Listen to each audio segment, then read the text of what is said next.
Sony let me try this camera throughout this summer, and I was really curious if this could hold up against my FX3 or my FX6.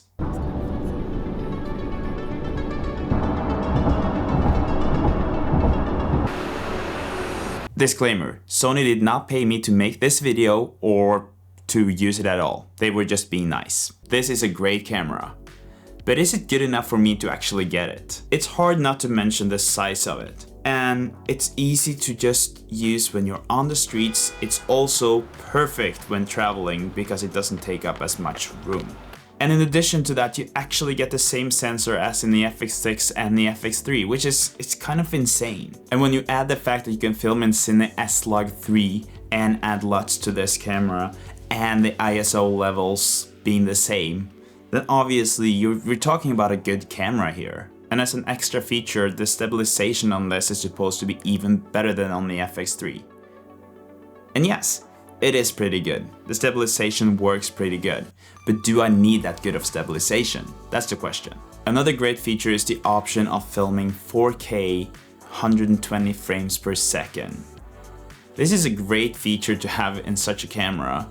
The only thing is that this cannot be used with the same format as on the FX3 and the FX6. So you have to go down a bit on the quality. This brings me into the things that I think that makes this camera less professional than the FX3 and the FX6. First of all, there's only one slot for the SD card and you can't use the CF Express A. When talking about the SD slot on this camera, it's important to mention that we only have one.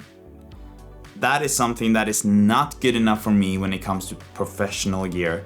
Not because it doesn't record well, but because you don't have a backup.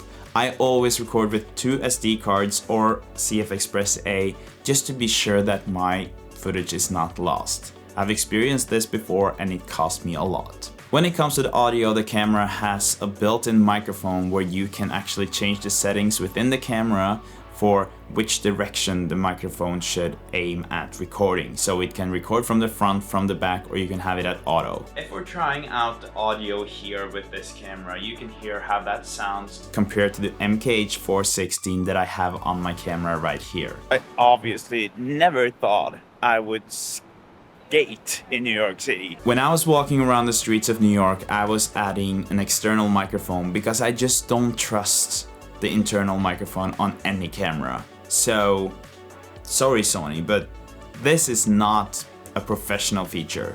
But I also know that's not what you're necessarily going for. It might be good enough for a vlogger. That being said, you can add something to be able to put a proper microphone with an XLR input onto this camera. But then you might miss out on being able to put a monitor on it. So, in terms of being able to use a monitor and a professional microphone, this camera is not really made for it. Sony also told me before I left that this would not be a great camera for interviews because it would overheat. I actually did try it out and it worked pretty well, so it might be that I was lucky, but I do not want to try to use a camera like this for interviews if there's a risk of it overheating. It's important to notice that I'm not shitting on this camera because it's a great camera. But the question is, would I get it myself as a professional filmmaker? It might work well if you're using it for B-roll shots and you don't need to record audio. And if you're traveling a lot, making travel content, perfect. So will I get this camera?